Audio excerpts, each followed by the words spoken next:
To get started, we'd like to invite everyone to collectively acknowledge and honor the land that the college occupies and its history. If you're calling in from somewhere else in the world, we encourage you to share in our reflection for your own place.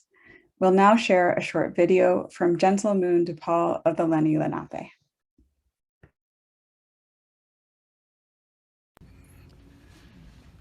Hey, katatamen sakima toke pasquami kishuk, ilan yunami lenape walk. I said, hello, my name is Gentle Moon. I am Sakima, chief of the Unami people of the Lenape Nation of Pennsylvania. Wanishi, I am grateful.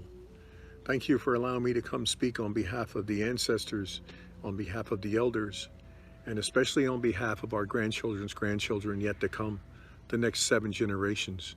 We say thank you for the good work that you're doing with the environmental studies and with the fellowship that you all are involved in. We honor you and we thank you, and we acknowledge that you are here on our ancestral homeland doing good work. And we want to begin with a prayer of thanks to Creator. All things begin and end with Creator. So as I say these prayers, think good thoughts, think of good things. Keshilaming, kileho kan batamane newa keshinko, geta maktume, kanikihinen oktamakalaminan. Wanishi apelwak, mahumsa aknahunsa, newa ilan keok. Mahumsa opanweyak, opalani aye manitawak, geta maktume, kanikihinen oktamakalaminan. Kuma shamonewok, makumsa tente, geta maktume, kanikihinen oktamakalaminan.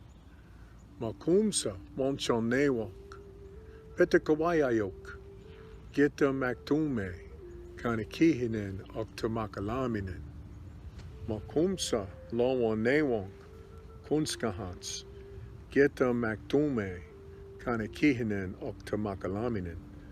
Wanishi apelwak, manitawak kikaluna. Keko nimen oktako nimen, keko nawatan oktako nawatan. Keshilamink, wanishi apelwak, kahasani haki, na kishuk, na pesquami kishuk, nek wime hate, nek alenkwok. Wanishi apelwak, chulansak, oknawaketak, wanishi awanik, wanishi apelwak, mokwesak, oknamesak. Wanishi apelwak hituk, okaksina, wanishi apelwak, hatasakan.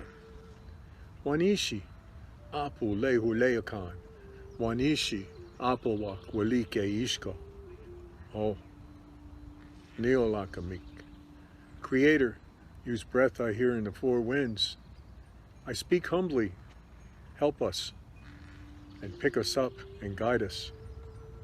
I say thank you for the grandfathers and grandmothers of the 4 directions, the grandfathers of the east, place of the sunrise, where the eagle spirits come from. I ask you humbly to help us, pick us up and guide us. Grandmother of the south, place of summertime and strong growth, where grandfather fire comes from, to warm the earth.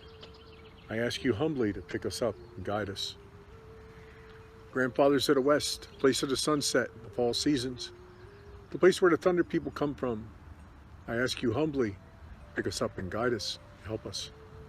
Grandfathers of the north, place of the long white-haired elders, where Snowboy comes from to lay the blanket of white. I ask you humbly, pick us up and guide us and help us. Thank you, Creator, for the spirits of all living things around us, what we see and don't see, what we know and don't know. Thank you, Creator, for my mother, the earth, that I walk on, for the sun, the moon, the stars, and all the universe. Thank you for the trees, for the grandfathers, for the medicine plants. Thank you for the wingeds, the birds, the four-leggeds, the two-leggeds, for the creepy crawlers, and for the fish and all my living relatives. Thank you for the breath of life, and thank you for this good day. And thank you to everybody who is doing everything they can to protect and honor our ancestral homeland and the place we still are. Say thank you for all that you do. And remember, Creator's dream is part of your life, and your life is part of Creator's dream. And as you leave this place now, take it forward. Remember the good thoughts and the good things that you did here, and do good for our Mother, the Earth. You are the ones that we rely on now to take care of things walking into the future. And we say thank you for acknowledging us and for asking us to come humbly say some words.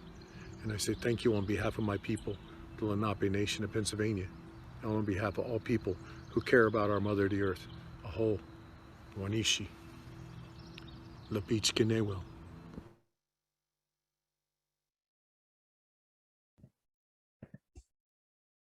Thank you for sharing in our honoring of the land. I'm Aurora Winslade, the Director of Sustainability here at Swarthmore, and one of the co-instructors of the PSRF course. As you may know, the PSRF program is an engaged scholarship program jointly hosted by the Office of Sustainability, the Lang Center for Civic and Social Responsibility, Environmental Studies, and the President's Office. We are excited for the students to share their amazing work with you all.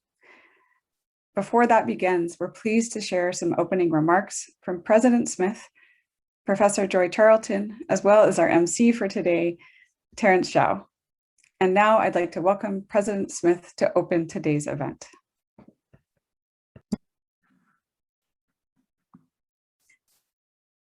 Good afternoon, everyone. It's wonderful to see you all and to be with you today. As is my want these days, I must say that it's unfortunate that we aren't able to be together in person, but nevertheless, I am grateful for the opportunity that Zoom provides. So I always look forward to hearing from the PSRFs about their projects at the end of the year.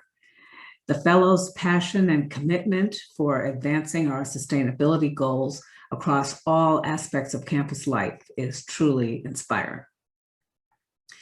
Since the President's Sustainability Research Fellows Program was established in 2016, fellows have worked to redesign the college's waste management system, develop a vision for campus wood stewardship, and implement an internal carbon price system, among a host of other initiatives.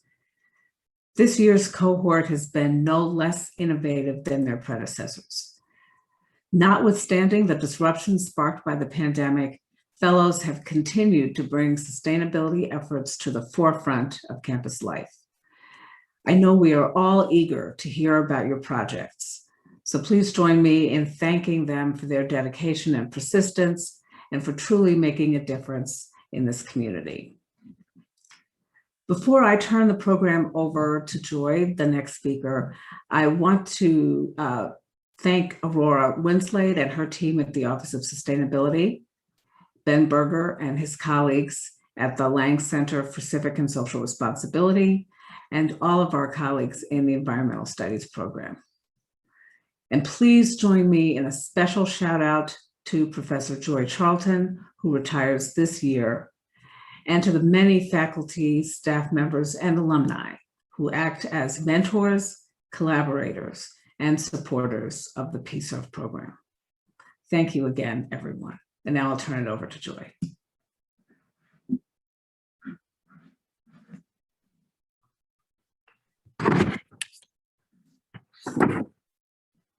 Hello, everyone. And I'm Joy Charlton, and it has been my pleasure and privilege to work with the innovative PSRF program since its beginnings 5 years ago, first as a faculty mentor, and then twice as a co-instructor of the PSRF seminar, including this year. I have found it especially satisfying at this point in my career to have been able to devote so much time and energy to the issues of sustainability, which I believe are the most existentially important to our collective human future. I share all of the sentiments that President Smith just shared with you today, and I thank her for those remarks on behalf of the program. Today, you will hear from a remarkable group of highly talented, motivated, and disciplined students who have spent 2 full semesters addressing specific and practical tools for change and improvement identified by the college and surrounding communities. They will teach us about, to name just a few examples, ecological restoration in the Crum Woods, how we might best think about carbon offset policies, and how we can productively saturate our work with attention to the urgencies of climate justice.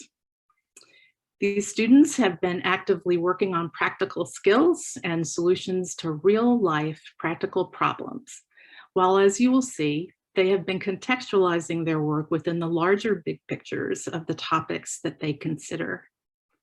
They have done so while learning the professional skills of being scholars, data gatherers, program developers, dialogue leaders, teachers, advocates, communicators, as they, in the process, become ever more effective change makers. They do this with lasting impact as the work of PSRF builds on the work of previous PSRFs, and as the contributions of PSRFs and their projects are integrated into change at the college. It is an impressive, innovative program that I'm proud to be part of. A hallmark of the PSRF program is that it organizes the active engagement of many elements of the college and the surrounding community. Faculty, alumni, neighbors, guests from all over the country, and especially our college staff members. Here's a special shout out to them, our staff members, as they serve as mentors and project board members, bringing so much expertise and enthusiasm into the teaching mission of the college. And I'm proud that this program incorporates that so effectively. I am proud of our PSRF students, PSRF teaching team. Special thanks to Aurora, Carr, Chloe, and Terrence for all their work this year, and to all those who've been involved in the program. I am excited about the future of the PSRF program as it evolves, and I expect that you will be too by the end of this afternoon. And now I thank you for your attention and for coming to share our time together now. I will turn it over to Terrence Zhao, who will guide us through this afternoon's proceedings. Terrence is a 2020 graduate of the college in the engineering program. And this year, as an alum, he served as the Lang Center Engaged Scholar assigned to the PSRF program. In so many ways, technically, substantively, and organizationally, Terrence has been at the center of PSRF this year, and we are all grateful to him. Terrence? Thank you so much for the kind introduction, Joy, and I hope you'll bear with me for a minute as I pull our slides for today up. All right, hello everyone and welcome. As Joy mentioned, I'm Terrence and I'm the Sustainability and Engaged Scholarship Fellow for the Office of Sustainability and Lang Center this year. I was a recent Swarthmore graduate as well. I graduated last spring, majoring in engineering and environmental studies. This year, the best part of my position, hands down, has been the opportunity that I've had to work with the PSRF students as one of their teaching assistants alongside Chloe Klaus, who's a fellow PSRF alumni and recent SWAT grad. And we're both here today in similar capacities, helping run things behind the scenes. So right now, I'm just going to take a second to explain some of the basics about how our event today will work, including guidelines around audience participation. So first, student presentations are going to be done in groups of 3 at a time, and each group of students will have a short introduction before the students present, as well as a Q&A section afterwards. Chloe will be helping moderate our Q&A sections, which you can access by clicking the Q&A icon on the bar at the bottom of your Zoom screen. You're welcome to submit comments and questions for any of the presentations throughout the entire event. And questions and comments will be selected to be addressed live on the webinar during that group's Q&A section, or if we run out of time, students may also reply directly in the Q&A module itself in writing. So you can view questions that are answered this way in the same Q&A window that you use to ask questions. They should pop up as a notification once they've been answered. Throughout the webinar, you actually won't be able to use the chat function like you would in a regular Zoom call. You'll only be able to send and receive messages from the panelists. And you should only use this functionality for special circumstances or to request technical support. Another way to request tech support if you're having any issues is by using the Zoom raise hand screen. Okay, so to summarize and reiterate, first, use the Q&A function in the Zoom webinar to send us questions and comments. Second, your input may be addressed live during the student group's Q&A section or through the Q&A tool by message, so try and keep an eye out for both of those. Finally, if you need any technical assistance, please feel free to let the panelists know by the regular Zoom chat function or by the Zoom raise hand function. All right, so without any further ado, I'd like to turn things over to Oswaldo, who is a senior and a senior PSRF fellow this year, who will be introducing our first group of student presentations. Hi, everyone. My name is Oswaldo. I use he, him pronouns, and I'm a graduating senior this year with a double major in environmental studies and engineering. As Terrence said, last year I joined PSRF. I was in a project called Revitalizing Sustainable Opportunities, and I continued it this year as a senior PSRF. This work entailed me working with the programs in the Office of Sustainability that interact with the greater community and thinking about how we can continue to improve these programs, as well as create new methods for engagement. I worked a lot with the Green Advisors in thinking about how Green Advisors mentor and support students in the residence halls, as well as how they work with staff members on sustainability projects. And I also helped to create a week-long immersive learning experience in Hawaii for a passionate cohort of students, staff, and faculty that happened last year. Most recently, I've been helping to support the Office of Sustainability in their environmental justice sessions, or as we recently started calling them, intersectional sustainability sessions. These sessions were created by the Office of Sustainability to not just address the urgency of the climate crisis, but to also specifically focus on a growing desire to think more deeply about the ways that we interact with outside communities, the ways that we engage with and support students of color, the ways that we learn and grow inside of the community, and the list goes on. These sessions have been going on throughout the year and are being facilitated by staff as well as students, and have brought in students from across many different programs within the Office of Sustainability who have been committing to thinking critically about what Swarthmore can do better to address intersectional sustainability, and have been great at providing so many ideas and so much feedback.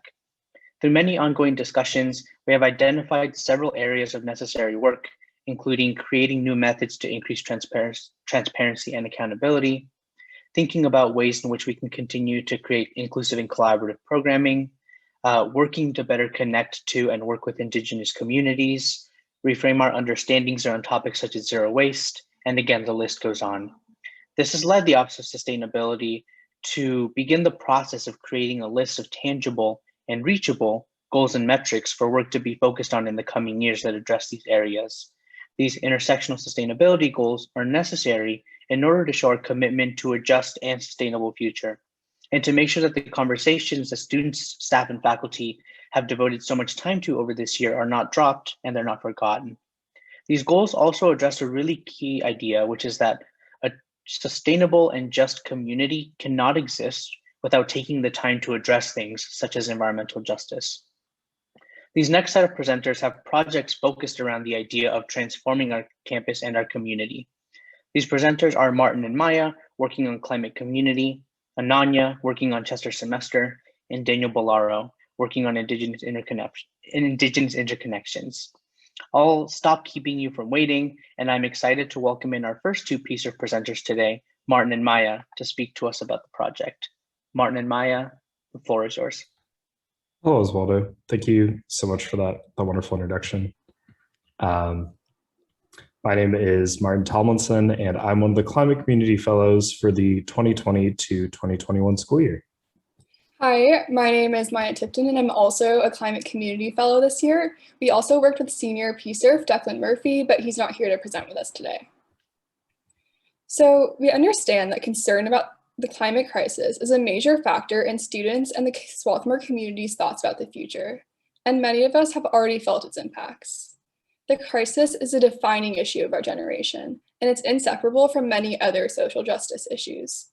We are proud to recognize Swarthmore College as a leader in climate advocacy and action. However, given the radical societal transformation needed to adequately respond to the climate crisis, we need to support community and policy solutions with a concerted effort to shift the college's collective paradigm. And this is where the Climate Community Project comes in. Our goal for this year was to engage Swarthmore's community in the urgent work of building resilience in the face of the climate crisis and its intersecting crises. This involved building a community of engaged students, staff, faculty, alumni, and off-campus community members. Our projects this year included expanding the Council on the Uncertain Human Future, where we played a supporting role, generating recommendations for Swarthmore's future engagement with fossil fuels policy in Pennsylvania, where we played a research role, and finally, organizing and facilitating the Climate Essentials workshop series. Our first project worked to build climate community by supporting a space on campus for community members to meaningfully reflect on the climate crisis. The Council on the Uncertain Human Future places groups of people together to honestly and openly discuss the climate breakdown underway. This year, we supported several groups of campus community members to engage with the council process and assisted in the difficult transition to a virtual space. Overall, we offered 18 circles and reached 96 new participants this year. This included nearly 30 participants at our Climate Essentials Council session. One participant in a council session found the process to be mind-lifting and the most uplifting conversation they've had on campus since the pandemic. Many shared the views that the council process brought them closer to the Swarthmore community, despite the whole experience being on Zoom. This makes us optimistic for the potential role that council can play in virtually connecting community members on and off campus. Yeah, thanks for sharing that, Martin. Our next project worked to provide avenues for action by generating recommendations for Swarthmore College's future engagement with fossil fuel policy in Pennsylvania. And it's critical that this work intersects with engaging the campus community. So then, why this project? So historically, Pennsylvania's economy has been heavily reliant on fossil fuel production, and a significant portion of our economy remains connected to the fossil fuel industry. Pennsylvania is the second largest natural gas producing state, third largest coal producing state, and third largest net supplier of energy to other states in the country. But in order to avoid some of the worst impacts of the climate crisis, we know that we must drastically reduce greenhouse gas emissions. Keeping fossil fuels in the ground in Pennsylvania is part of this effort. The global impact of Pennsylvania's fossil fuel economy is significant. Pennsylvania is responsible for nearly 1% of world greenhouse gas emissions, placing the state among the top 25 emitting countries. So then, why is this connected to Swarthmore? We believe that Swarthmore College has a unique responsibility as an institution of higher education in Pennsylvania to help undo environmental injustices brought by the fossil fuel industry, given its commitment to social justice and environmental stewardship rooted in Quaker heritage, as well as its potential to contribute to this issue by strategically leveraging its resources and influence. A long-term goal for this project is for Swarthmore to harness its intellectual capacity to support this work. So our work for this project started with senior climate community PSRF Declan's landscape research on fossil fuel extraction and policy in Pennsylvania, which was then presented to the Pennsylvania Environmental Resource Consortium for Higher Education.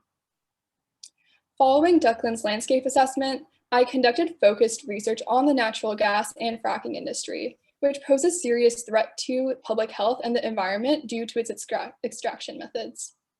Finally, we investigated some of the barriers to passing legislation in state government, including the influence of fossil fuel lobbyists who actually outnumber state legislators. This research resulted in several recommendations for Swarthmore College, including creating a research pipeline for legislators involving students, staff, faculty, and alumni, promoting voting and policy engagement, and finally creating a unified strategy for higher education to collaborate on fossil fuel work in Pennsylvania. Yeah, thank you for sharing about that sub-project, Maya. Finally, a way that we engaged directly with the Swarthmore community was through our Climate Essentials workshop series. Climate Essentials is open to the entire Swarthmore community and designed to foster engagement around the climate crisis. The series was actually initiated last year by previous climate community PSRFs, and this year we were able to build on that program. Our goal for Climate Essentials this year was to offer intersectional programming, allowing our community to critically engage with the climate crisis in its many dimensions. We did this by offering a discussion-based series featuring world-renowned speakers, including Mustafa Santiago Ali, Francis Moore Lapay, Yvonne Peter, and Ane Begay. We were finally able to host speakers that students had hoped to see on campus for many years. We were happy to start the process of building relationships with them and the Swarthmore community. The conversations we had in Climate Essentials were intergenerational, consisting of students, staff, faculty, community members, and alumni. This year we had over 100 registrants, and we saw high retention rates over the course of the series. In order to host this many participants, we had the help of 10 amazing PSRFs and green advisors serving as discussion facilitators who helped guide small group discussions. The feedback that we received for Climate Essentials so far has been very promising. Fran Putnam, a graduate of the class of 1969, shared that I liked hearing from and talking with students, staff, alumni, and other interested individuals, all connected to the college in some way. Many alumni would not have been able to attend without the virtual model. This is a unique space because there aren't many intergenerational spaces like this on campus. An anonymous staff member also shared that I've appreciated gaining perspectives on the climate crisis. Climate Essentials enabled me to hear from scientific experts, Indigenous environmentalists, policy advocates, and colleagues. The sessions presented the stark, sobering realities of climate change, while still providing a sense of optimism and possibilities to contribute towards a solution. We were really excited to hear that feedback, and we also conducted a survey at the very beginning and end of the course, gauging participant attitudes on the climate crisis. Our results suggest that participants' perspectives may have shifted after taking the course. We see this for the question, how familiar are you with environmental justice? Where many participants felt that they were very familiar with environmental justice by the end of the series. It was also exciting to hear that 90% of our respondents said that they would recommend the Climate Essentials program to a friend. We believe we've had a successful Climate Essentials series this year, but there are a few areas where we hope to improve or expand. So first, we would like to pursue a hybrid format for Climate Essentials next year. While we were limited by having our discussions over Zoom, the virtual format actually provided many opportunities that wouldn't have been possible in person. We were able to reach out to guest speakers from thousands of miles away, invite alumni and other remote community members, and admit more than 100 participants. In many ways, we were able to increase the accessibility of the course. A hybrid format would provide the best of both worlds by allowing us to offer the benefits of in-person programming while connecting to a wider campus community online. And next, we hope to expand our outreach efforts for Climate Essentials in order to promote wider participation in the course, especially for those who may be less familiar with the climate crisis. This may include coordinating with other departments and offices in order to offer joint programming that matches many people's interests. We also received feedback to include even more discussion in the series, and this really led us to reflect on the importance of processing the magnitude of the climate crisis with others.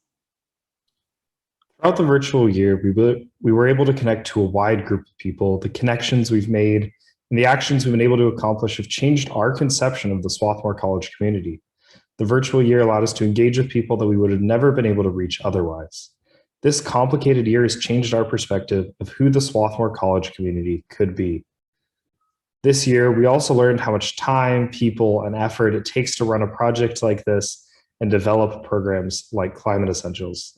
The support that we had from our project mentors, PSRF teaching team, Sustainability Sage, and all of the PSRFs and green advisors who led discussions at the Climate Essentials workshop, and of course, all of the community members that made this project possible. There was so much to learn from others in the process, and in the end, it felt very rewarding to reach so many people and see that people were appreciative of our work. We hope that these offerings have impacted a number of people across the Swarthmore campus community, from staff, faculty, students, alumni, and residents of the Swarthmore borough and beyond. We know that these programs will continue to have a lasting impact on the legacy of sustainability at Swarthmore College.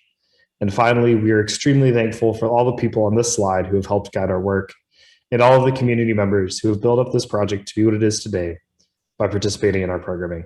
Thank you for your time. Great. Thank you so much, Martin and Maya.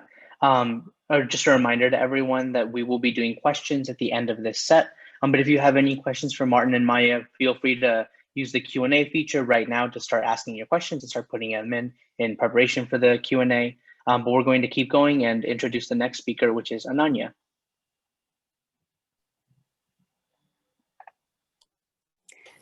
Thank you, Oswaldo. Hello, everyone. I'm Ananya, and I was the Chester semester PSRF this year. My project is about environmental justice and sustainability in relationships between Swarthmore College and Chester, Pennsylvania. After a year's worth of work, this is the guiding question I keep returning to. How can we turn individual faculty, staff, and student relationships with community partners in the city of Chester into institutional ones? Swarthmore and Chester community members have long worked together, and our communities are tied together more than we think. The Scott Arboretum, our idyllic campus, is named after the same family as the Scott Paper Facility in Chester, one of the largest industrial polluters in the area. We can't talk about environmental justice and community building without recognizing how the same forces have impacted Swarthmore and Chester so differently. Swarthmore College and Chester may be geographically separated by 1 or 2 towns, but they're connected through relationships. With Professor Mark Wallace's vision and the Lang Center's support, the college has been trying to forge bonds between students and community partners for years. The Chester Semester Program is an engaged scholarship course where students learn about social justice issues in Chester alongside community partners and participate in internships with Chester host organizations and mentors. The host organizations represent Chester's vibrant community.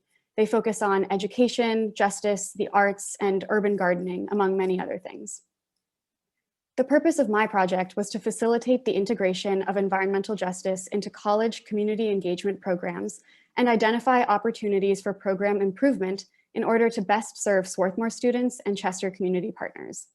There were 3 main outcomes of the project: strengthening the program structure of the relatively new Chester semester program, integrating environmental justice, or EJ, into the course curriculum, and as the year progressed, creating opportunities for EJ-oriented collaboration at the college. So to fulfill these purposes, there were many outcomes and deliverables tied to the project. We held a stakeholder discussion session where we talked about the strengths, challenges, and opportunities for the college's community partnerships. This led to my creating a set of program recommendations for the Chester semester teaching team. I also worked with Ashley Henry to create more documentation for the program, so that students and community partners knew what was expected of them and could discuss their mutual expectations as well. Next, we started looking at the course itself and how it could be more oriented towards sustainability. We made the case that all social injustice is a form of environmental injustice, and the course was approved for environmental studies credit. We also held a council process just last week, where members of the class and community partners were able to discuss the intersecting ecological and social crises we're seeing today. Lastly, we revitalized a decades-old student group advocating for environmental justice in Chester and the shutdown of the nation's largest municipal waste incinerator. C4, or Campus Coalition Concerning Chester, is back in action on Swarthmore's campus, supporting a community justice group called Chester Residents Concerned for Quality Living, or CIRCLE. As I worked with students to revive the coalition, I created new partner onboarding protocols based on my work with CIRCLE, so the Chester semester could continue to work with them in the future. The C4 student group has also started to identify long-term funding opportunities to sustain itself in the future. As you can probably tell, we built lots of new connections this year. This screenshot is from the stakeholder discussion session. The feedback we received will inform how the college conducts future partnerships in terms of setting expectations, matching students to community projects, and supporting community organizations with time and resources. C4 has already become a strong network on and off campus. We regularly meet with CIRCLE's leadership, the incredible Zuline Mayfield and Mike Ewall. We've also spread the coalition to Villanova University with plans to keep forging connections. Students have been fundraising, researching, and phone banking. At the core of C4 is a strong connection between students and community members. as an example of genuine student-led engagement between Swarthmore students and Chester community partners, which is mutually beneficial for everyone involved. C4 is a blueprint for transforming individual relationships with community partners into institutional ones. My greatest takeaway from this project is that nothing happens the way you expect it to. I started the year thinking I would be focusing primarily on program structure and evaluation. Along these lines, I attended class, solicited feedback from students and community partners on the Chester semester program, and added metrics for measuring environmental justice to the college's community partner impact assessment. Alongside my programmatic work, however, I was able to attend circle meetings, connect with Zulene and Mike, and help mobilize a dedicated group of students, ultimately leading to the beginnings of an institutional relationship between the college and circle. This year has laid the groundwork for continued meaningful connection between the college and Chester, especially using the framework of environmental justice. What else have I learned? First, even without institutional involvement, students are passionate and dedicated enough to create their own partnerships with Chester. Second, environmental justice touches everything and is a key framework for Swarthmore's community initiatives. And lastly, Zoom isn't all bad. We wouldn't have been able to build relationships with Circle without it.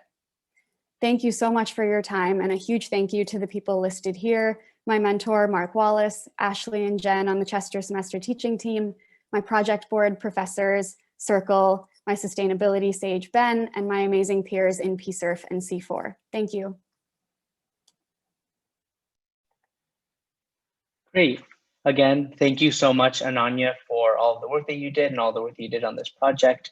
If any of you have any questions, again, feel free to use the Q&A tool, put in your questions for Ananya, put in your questions for Martin and Maya, and we're going to get to those questions right after we get to our last speaker, which is Daniel, which I'm very happy to introduce.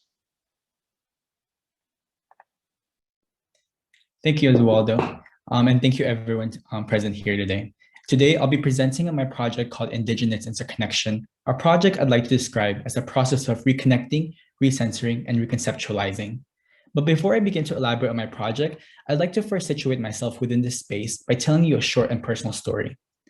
When I was 8 years old, my grandfather loved to share with me stories about our land. He mentions that the Samoan word ele is used for both land and blood. No, not because my ancestors lacked the ability to tell their physical differences apart, but to signify our identity's inseparability within the lands we occupied. And since then, it's been a concept that I've thought about as I've experienced the firsthand impacts in the climate crisis as a person living in the South Pacific, not just through ecological disruptions, but through its increasing threat to our identities and culture. 11 years later, I'm now presenting to you all at Swarthmore College, reminded by my grandfather that no matter where I was and no matter where I stood, that I had carried the lands within me and the duty to take care of it.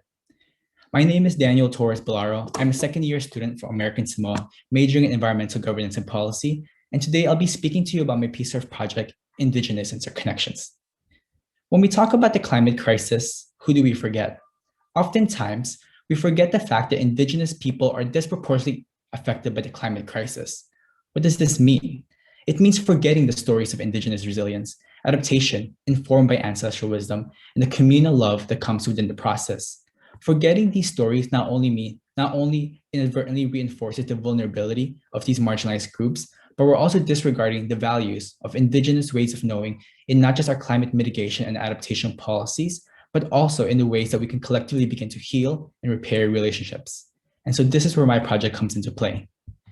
As an institution situated on Lenape-Hoking, the land of the Lenape people, it is crucial that we begin to ask ourselves, how do we begin this process of Indigenous interconnections? Indigenous Interconnections to me was a process-based project dedicated to recentering Indigenous perspectives, reimagining rightful institutional allyship, and reconceptualizing Swarthmore's commitment to environmental justice. And I admit it, this is a pretty ambitious project and gave me a lot of worries, anxiety. How do I, in my 9-month-long project, effectively take this task on? But it was through a shift in understanding that's allowed me to see that there exists a web of interconnections that unified me and so many other people committed to beginning the steps to doing so. Through several deep conversations with various folks in how to effectively do this, I developed 3 key guiding principles that have informed my project.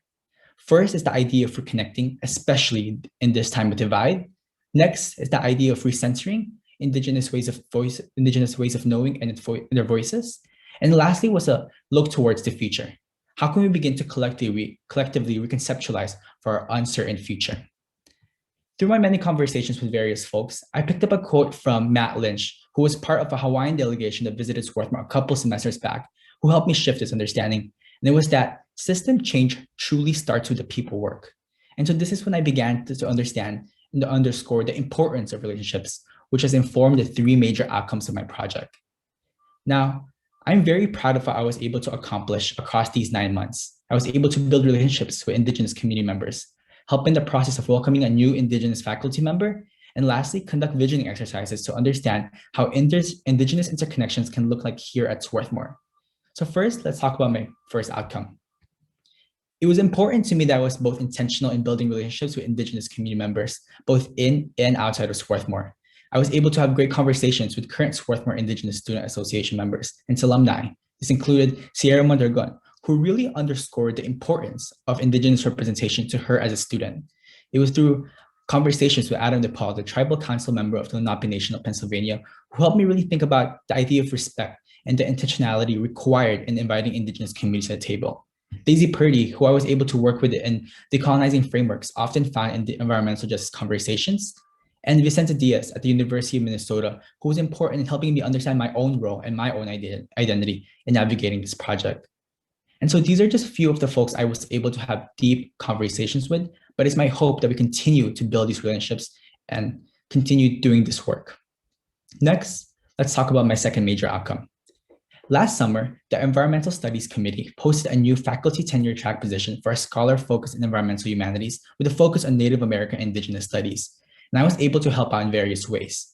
First, I assisted in the process of researching, contacting various people globally, and we received over 100 applications. Second, I was able to invite Swarthmore students to a student committee, which consisted of Indigenous students, students dedicated to environmental justice, environment and Indigenous studies, to meet with the 4 finalists of this position and provide feedback to the hiring committee. In these conversations, I was able to not only listen to 4 different Indigenous scholars of Indigenous studies, but I was also able to receive an insight of what our students here wanted to see here at Swarthmore. And this was a continued effort to bring in more diverse voices. And lastly, I am so happy to welcome Professor Adrian Benali, a member of the Navajo Nation, who will begin teaching this fall a new course entitled Environmental Issues in Native American Communities. Professor Benali brings a wealth of experience and a strong connection with the Navajo Nation, and I am positive that her presence here at Swarthmore will continue to be as impactful as we continue to address issues relating to Indigenous communities. She will be joining 2 other Indigenous scholars next fall, including which is Davina Two Bears and James Fenelon of the Department of Sociology and Anthropology. And lastly, let's talk about my third major outcome. Now, throughout this process, it was really important to me to continue asking myself, how can Indigenous interconnections look like here at Swarthmore? Through various visioning exercises with different community members here at Swarthmore, 2 common ideas were always raised. The first is the idea of always acknowledging our positionality and uplifting these voices. And second is the idea of celebrating Indigenous excellence. So while this idea of an Indigenous environmentalism lecture series is still in the conceptual stages, here are a few examples of what it could look like. Perhaps it's convening online acknowledgements, working with the Lenape Nation of Pennsylvania or Lenape Center and working through that. Or maybe it's holding an international symposium on Indigenous communities and climate change, like the ones at Princeton University. Or perhaps it's building upon the works of Climate Essentials fellows and bringing speakers like Yvonne Peter and Nabigay to speak to our students. Taking a step back, the goal of this potential lecture series will be so much more than just bringing Indigenous voices to speak to students, but rather, I'm hoping that it'll be deep conversations with our entire student community, allowing us to rethink our roles in doing the 2 ideas I had just mentioned, acknowledging our personality and celebrating Indigenous excellence. So now, where do we go from here? Because the work is not yet over. In the next couple of weeks, I'll be working with the Office of Sustainability and integrating and incorporating indigeneity in their climate crisis strategy. And in the next couple of months, I'll be working with the Swarthmore College Land Acknowledgement Task Force and officially creating a land acknowledgements and working with Indigenous communities to put this as an official mark in our Swarthmore College community. And throughout this process, it's my goal to help bring these words into action. And as Robin Wall Kimmerer states, To simply acknowledge is not enough. It is the action to heal. I'm sorry about that. Terrence, next slide, please. And as Robin Wall Kimmerer states, to love a place is not enough. We must find ways to heal it. I would add to this that to simply acknowledge is not enough. It is the action and behavioral changes that follow that will truly be making an impact. And so I want to share what this process has taught me. One was first to build relationships and not transactions, and to underscore the importance of reciprocal and active human nature relationships. Next is to acknowledge the wisdom of those excluded and exploited by the system. And lastly was to be kinder to myself in the process and to acknowledge the shared nature of our imperfect human tradition. This work would not be made possible without the perspectives of all here listed, my mentors, project board, teaching team, and a special recognition to the Lenape Nation of Pennsylvania, the Lenape Center, the Swarthmore Indigenous Student Association and alumni, and to the hundreds of Indigenous nations who continue to resist, live, and uphold their sacred relations across their lands.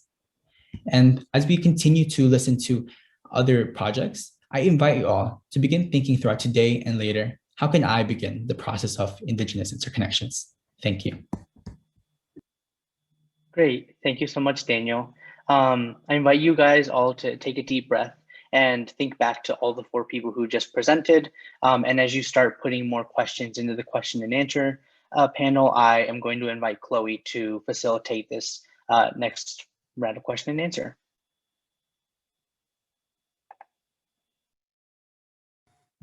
Thank you so much, Oswaldo. And thank you to all of our student presenters who did an amazing job. And thank you to our audience members who took the time to think of some questions, and please send in more as they come to mind. So the first question that I am going to ask comes from Eric, and it is for Martin and Maya. And the question reads, what were the best suggestions that participants had for moving beyond blame and guilt when considering environmental issues? Yeah, I can start answering that question. Yeah. So I think that a lot of our messaging when it came to climate essentials wasn't just recognizing the root causes. It was recognizing the root causes of these crises. And while this can result in a lot of blaming, I think what our participants did is also recognize who is responsible for many of the environmental injustices we see today. And one of the activities that we had was like through envisioning the future of climate community on campus. And we also had like lots of discussion where participants really had the ability to consider our positionality and like roles in society within the climate crisis. And this results of these conversations, some of them were recorded, and we have a report about like actionable next steps for the college. And so these are a few ways that we were able to collect this kind of feedback. And I think it's been about like considering our roles. And that's been really meaningful, I think, in terms of feedback from our participants. Yeah, and just to kind of tack onto that, I think what we discussed in Climate Essentials and what a lot of participants realized is that a lot of these issues are kind of beyond the individual, and that there's a lot of institutional systems that prop up these kind of huge climate issues. So I think what people took away was, how do we engage with these institutional issues and these very existential seeming issues in a like pragmatic way? And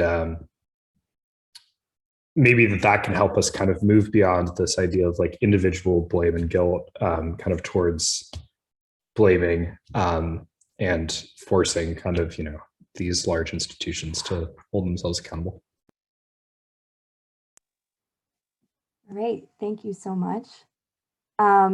This next question is actually for all of our presenters, and Martin and Maya, I'm going to give you a little bit of a break. I'll start with Ananya. So this question actually comes from our provost, Sarah Willey-LeBreton, and the question reads, what is special about this work from the home base of an institution of higher education? Yeah, thank you for that question. I think it's really important for us in environmental studies and in PSRF to not just focus on like learning about environmental justice, but also seeing it in practice. And Chester Semester and C4 really do that. You know, you're working with and learning alongside community partners directly. You're learning from their stories and their experiences. And in C4, you have a chance to sort of be in this equal partnership with them working against environmental injustice. I think especially because the college in its mission talks about social impact, and you know, we care so much here about engaged scholarship. So I think that it's really important to put that into practice even after we like learn about it in class. Wonderful, thank you.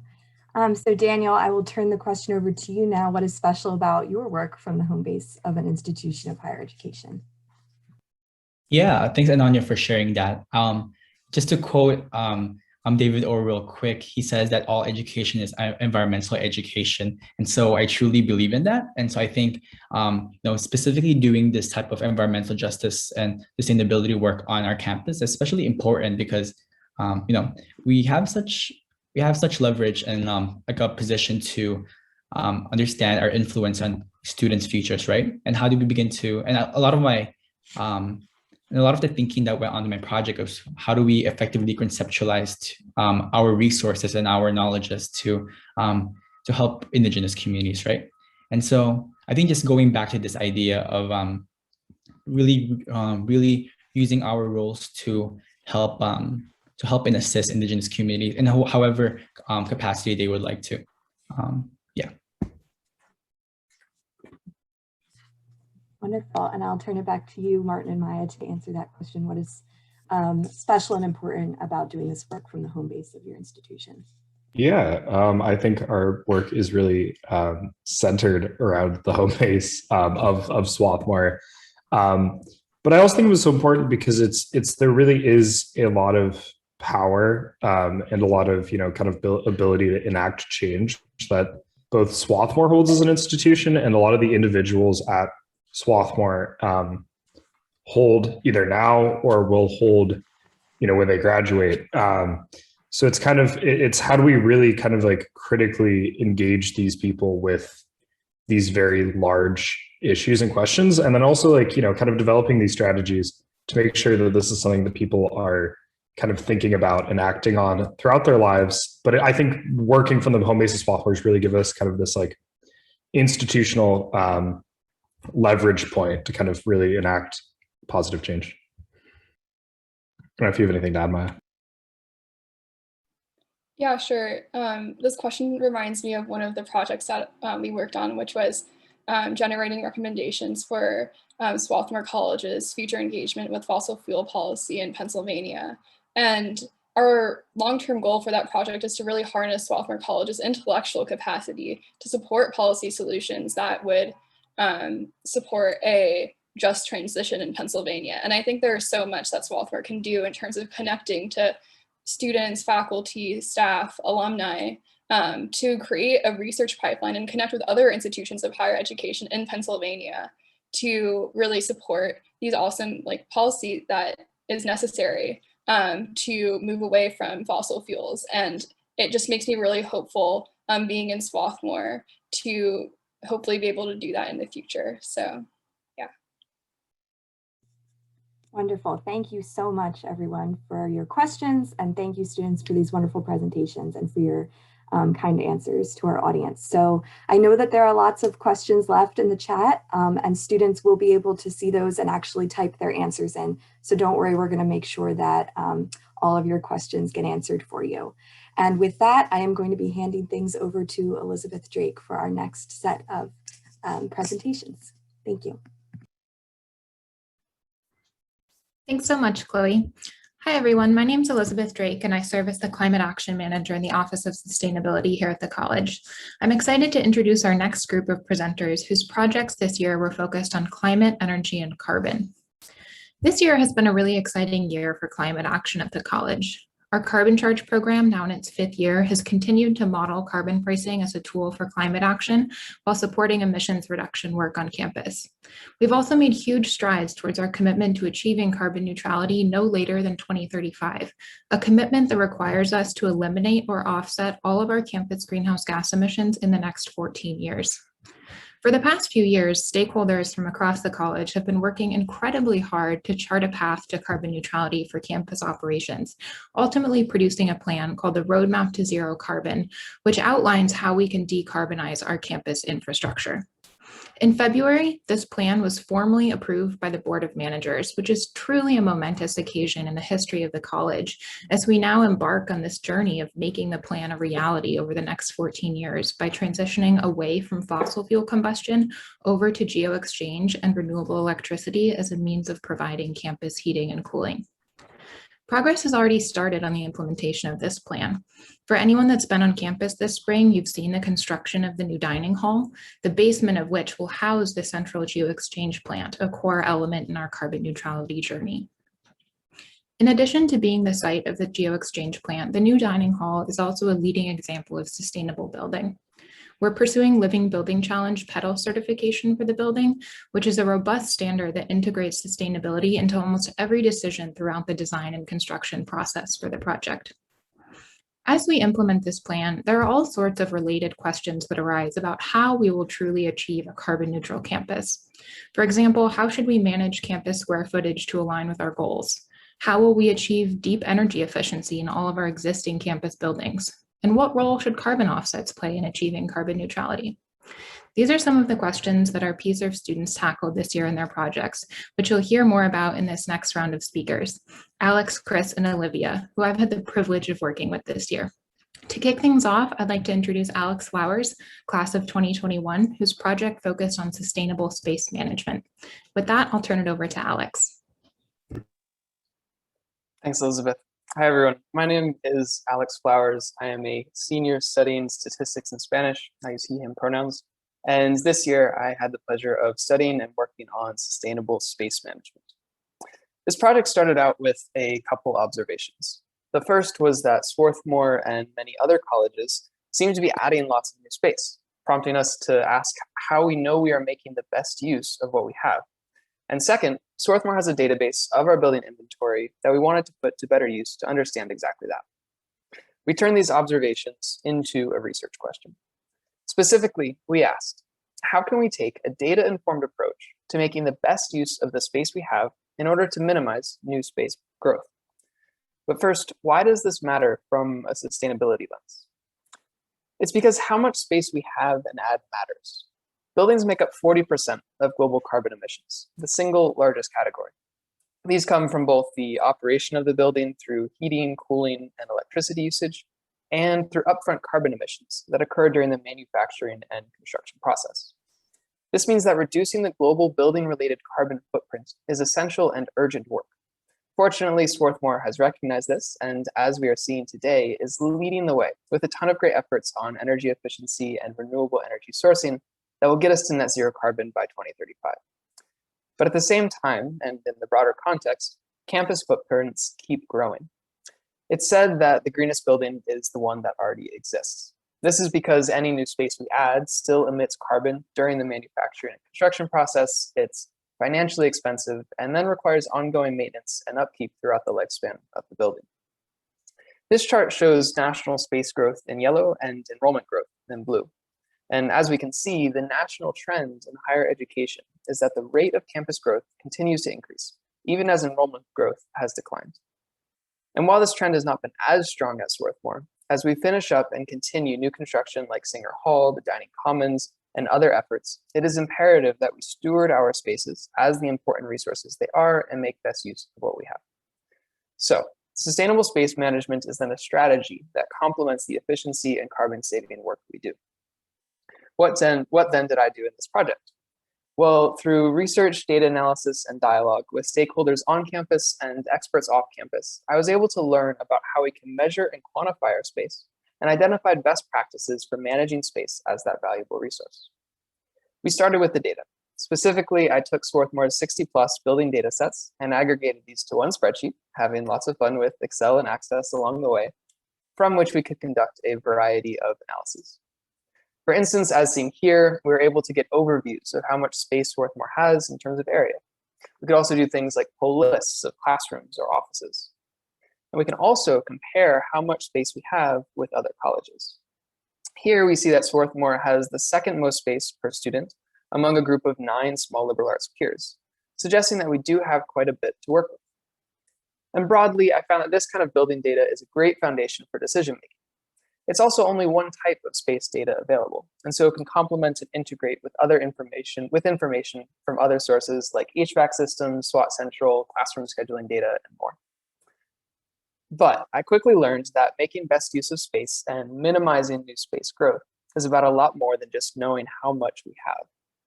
When it comes to knowing how much space is enough, we need to be really clear on what our space is trying to achieve. And indeed, the importance of the places we spend our time has become only more evident during the pandemic. I was able to hold and have many robust conversations with project stakeholders about the values and priorities that inform Swarthmore's space needs. We discovered that many factors influence whether or not a particular space is sufficient or enough, besides just how big it is. Amenities, location, proximity to other spaces, who's sharing the space, and quality are all necessary considerations for making space management decisions. This brings us to the key takeaways and recommendations for this project. First, I learned that everyone is a space stakeholder. We all share in the responsibility of using our spaces as best we can, so improving our space utilization will be a highly collaborative process. The more we work together to use our space resources in ways that promote collaboration, innovation, equity, and stewardship, the more sustainable our space management will be. Second, sustainable space management requires a multifaceted approach. It starts with having good data on the spaces we have and how we're using them, but then expands to include things like how we make space reservations, adjust to the post-COVID future, how we allocate our classrooms, and even how we design and build our buildings. Finally, Swarthmore does have a lot of good data for baseline information gathering. Going forward, we should continue to work to make this information more robust, more integrated, and more accessible, so that decision makers and planners have the information they need at the time of space planning conversations. I'd like to close with some personal takeaways from this project and a look at what's next.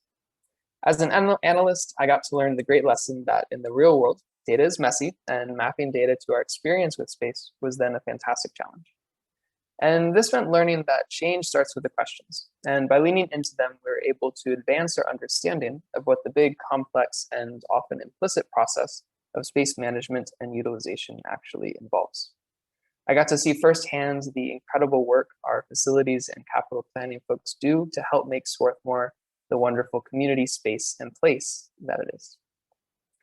So as Swarthmore continues its transition to a more sustainable future, my work and findings this year can hopefully help inform the many conversations and decisions to come about how we use and steward our space.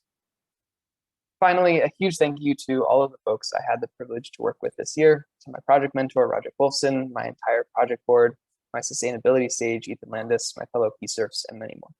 I learned so much from all of you, and I am excited to carry these relationships and learnings forward. Thank you very much.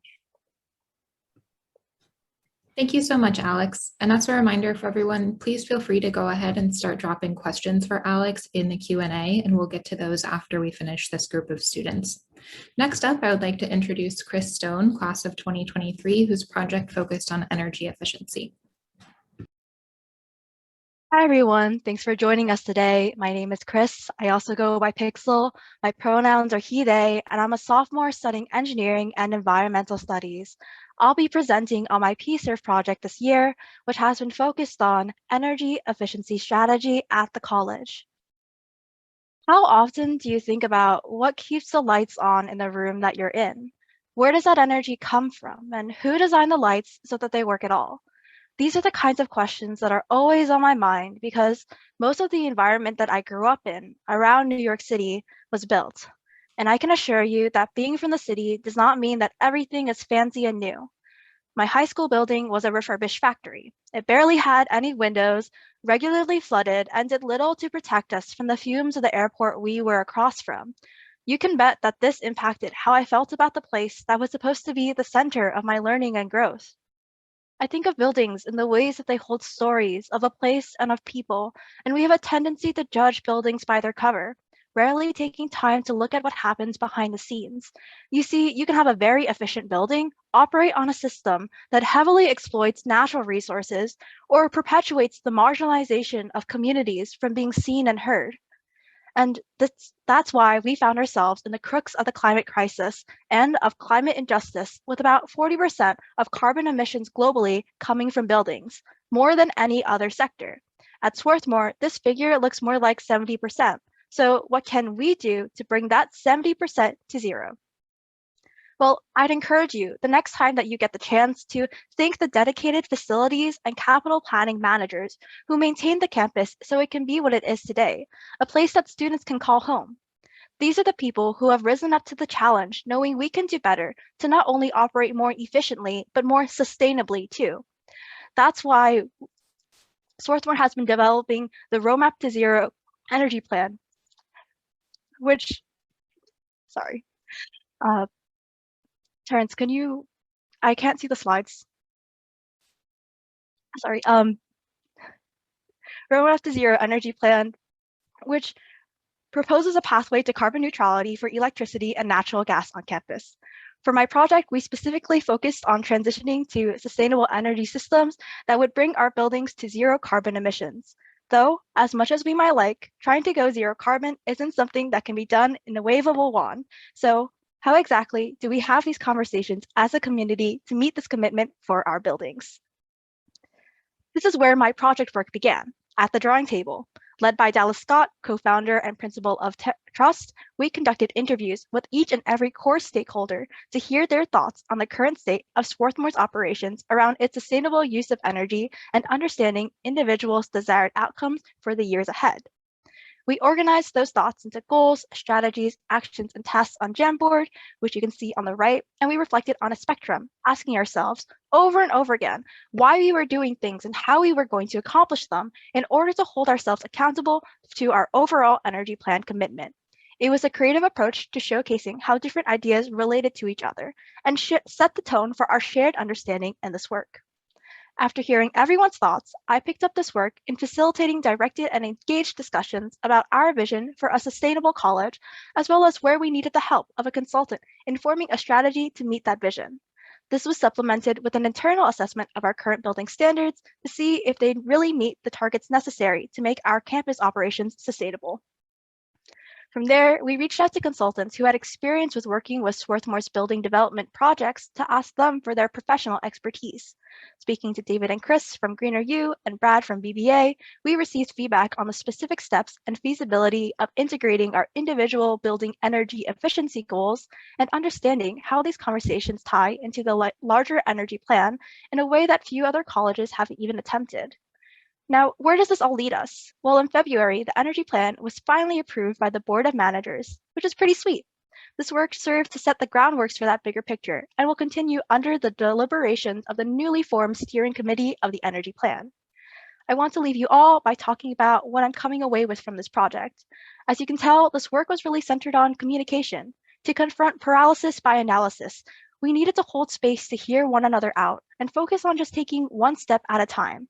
I was challenged with turning vague and complicated ideas into specific tasks and strategic processes, learning how to become familiar with language with multiple definitions, and setting boundaries, respecting capacity, and listening actively. I admit I came into these conversations feeling very intimidated, but found great support from my mentors and cohort in telling a story about the college as a home that we care about together. Pursuing sustainable alternatives creates an opportunity for us to be a leader in the dialogue around mobilizing for a society that shares energy in a more equitable manner. And with that, I conclude my presentation with thanks for the teaching team, project board members, and my peers for reading through documents together, for learning how to use Miro together, and for sitting in council together. It has been wonderful learning with you all, and I can't wait to see what the future holds for our college community. Thank you.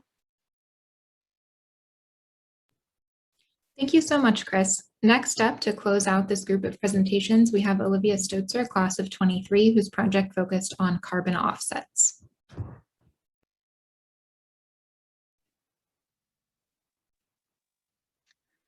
Hello, everyone. My name is Olivia Stotzer. I use she, her pronouns, and I'm a sophomore studying environmental studies and political science. When I was at home in Honolulu, Hawaii for winter break, I saw a few ads at my local Texaco station for carbon offsets. I did a little research and found out that COLLE is an initiative by Texaco to offset tailpipe emissions. Though I may not fully agree with Texaco, a fossil fuel company, simply offsetting their emissions, I thought it was interesting that after researching carbon offsets for the past 4 months, there was a real life example right in front of me. Just like educational institutions, corporations are looking at carbon offsets as a potential solution to climate change. Before I go any farther, I would like to define carbon offsets, which are financial credits that pay for projects, products, or services that reduce greenhouse gas emissions elsewhere, which could be through methane capture or protecting forests. 1 credit is equal to 1 ton of greenhouse gas emissions reductions. This year, I learned about how carbon offsets are being used at the institutional level. As Chris and Alex previously talked about, the Board of Managers recently passed the Energy Plan, which specifically works on decarbonizing our campus from emissions from fossil fuels and electricity use. But to reach carbon neutrality, we must look to other options for reducing Scope 3 emissions, or indirect emissions from travel and commuting. It is important to recognize that we may never be able to eliminate all Scope 3 emissions through mitigation alone. Ultimately, my goal this year was to look into carbon offsets as a way to address these emissions and to develop an institutional policy for making that purchase. I wanted to learn how we could purchase offsets in the most thoughtful way possible. To achieve these outcomes, my work was divided into 3 main periods. In the fall semester, I did a series of benchmarking interviews with 9 other colleges and universities to better understand how offsets are being used at the institutional level. Using that information, I wanted to learn more about the community view on offsets. I hosted 2 carbon offsets community conversations with faculty, students, and staff to collect feedback.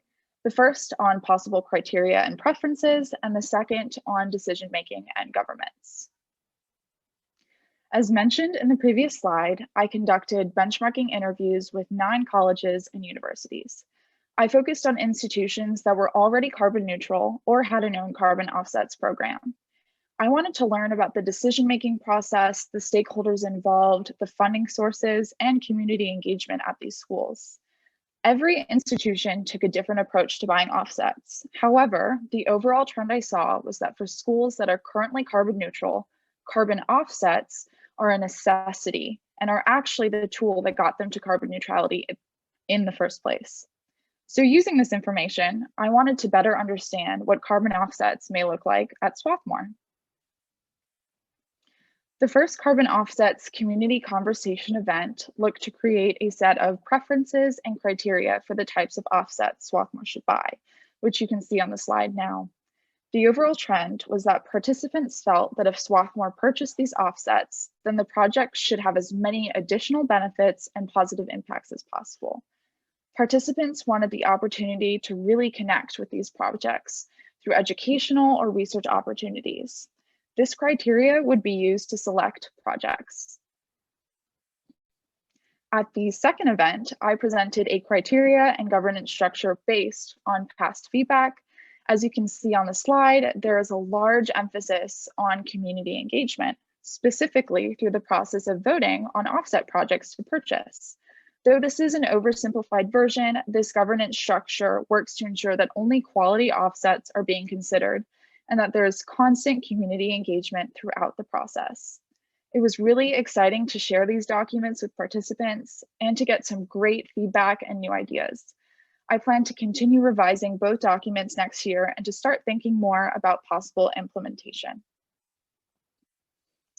After completing this project, there were 2 main takeaways. The first, there is no uniform way to buy offsets. Each school I interviewed took a very different approach that aligned with their values and mission, but they all arrived at the same place in the end. Swarthmore has the opportunity to design a program that embodies our mission at the core. And second, the Swarthmore community is really interested in being a part of these conversations and contributing, whether it be through giving feedback or working on habitual change as a campus. As for my own takeaways, I've learned much about myself and the way I best work. So first, feedback, whether it be from community events or my project board, it's so precious and can be so helpful in creating a final product. Second, plan some more, especially when hosting an event. You can never be too prepared. And third, don't be afraid to ask for help. I was so lucky to have such supportive classmates, professors, and mentors. I would like to end by revisiting the ads at my local gas station.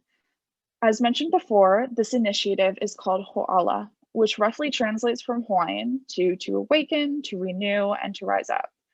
I believe this word does a really great job of encapsulating the purpose of our projects, to create and build a better and more equitable future.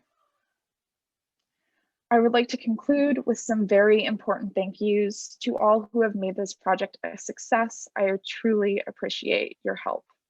Thank you. Thank you so much, Olivia, Chris, and Alex. With that, I'm going to turn it over to Chloe to moderate the Q&A for this round of speakers. So please feel free to keep dropping questions for these speakers in the Q&A box. Thank you. All right, wonderful job again, students. Thank you so much. We're going to jump right in. And actually, the first question is for you, Alex. So this comes from Susan Smith. And she wants to know, did you look at class scheduling, and what do you think are the biggest hurdles that are getting people to change their thinking about space utilization? Yeah, thanks for that question, Susan. We did look at classroom scheduling, and because as a kind of key component, or certainly a core component of space management in general, and I think the takeaway there was interesting in that like there certainly are the periods of the day where less classes are scheduled, and I think the takeaway, and through some of the conversations I had with, for instance, the registrar, is that it's only a problem in so much as there are conflicts with classes. And so I think the general approach to improving space utilization is through improving communication and coordination. And this is through both the tools that folks use and through the processes of how folks schedule. How professors will request classrooms and how that then gets coordinated. And so I think there's it's a marginal gains approach is one of the ways that I've been thinking about it. And the key kind of theme is, again, that communication and coordination. Wonderful, thank you so much. And a follow-up question to that for you is coming from Ethan Landis and asks, have you developed any suggestions for how Swarthmore College can get more out of using existing spaces? Yeah, absolutely. Yeah, I don't want to be a broken record, but I think a similar thing, because well, certainly it depends on the type of space you have. You're not going to try to improve use of a space in the same way when you're talking about classrooms or offices. But this is where I think it's that tool. So using SWAT Central and these types of things in order to continue to know that, so that folks know when a space is being used, is key. And then I think you get into all the different approaches of seeing how we can do alternative working strategies as we're coming out of the pandemic. And I think that maybe the last point is that as we go through, we have a lot of space changes ongoing and coming up in terms of our academic spaces. And then with all of the master plan, all of the energy planning work that's going on, I think the opportunity in the future is to just, in every conversation, think carefully about it, because it'll happen on the small decisions, but then the small decisions can compound and help us make sure we're using our space as well as possible. Absolutely, yes, thank you so much. So a question for you, Chris, from Eric Studer is, in your discussions with people regarding technical planning, did you find that folks were forthcoming about their degree of expertise on a particular topic? Did many people feel like they needed more insight before they could have an actionable opinion? Yeah, I think that's a great question, which is exactly why we spent so much time at the beginning through the interviewing process and putting all those post-it notes on that Jamboard, because we really wanted to think about whether or not we had a shared understanding for what was going on. As you mentioned, technical expertise can be very intimidating. I was coming into this conversation as a first-year engineering student at the time, so I was like, I don't know anything about how buildings work.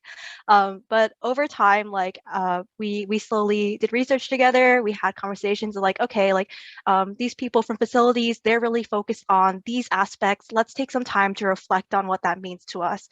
And these people from administration are really concerned about these aspects. Let's take some time to reflect on that. So really a lot of our conversations were like, what do we really know and can share with one another before rushing into things? Because it can be very easy to be like, oh, there's so many things that we can do. Let's do all of them at once.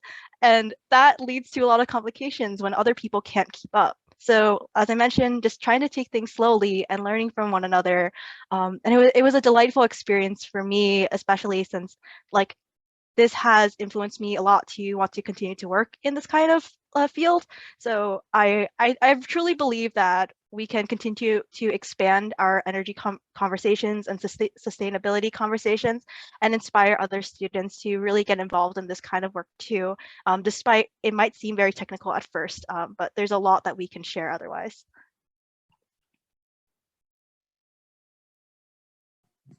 All right, thank you so much, Chris, and thank you to all three of you for your wonderful presentations. Please continue to submit questions into the chat, and just as before, we'll have students write their answers to you, so don't be shy. And I am going to now turn it over to Professor Carr Everbach from the Engineering Department to introduce our third group of students.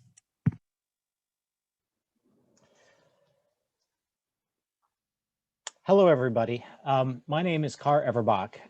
As mentioned, I'm a professor of engineering, and I'm also chair of the Environmental Studies Committee. I think we've all seen already today an amazing range of student learning, and I want to just underscore the fact that not only does the PSRF program provide tangible benefits to the college in ways such as energy efficiency, space planning, carbon offsets, and other sustainability metrics, but the students are learning a ton about the real world in doing this work. So the next group of students up are going to fall generally under the category of the campus as a living laboratory.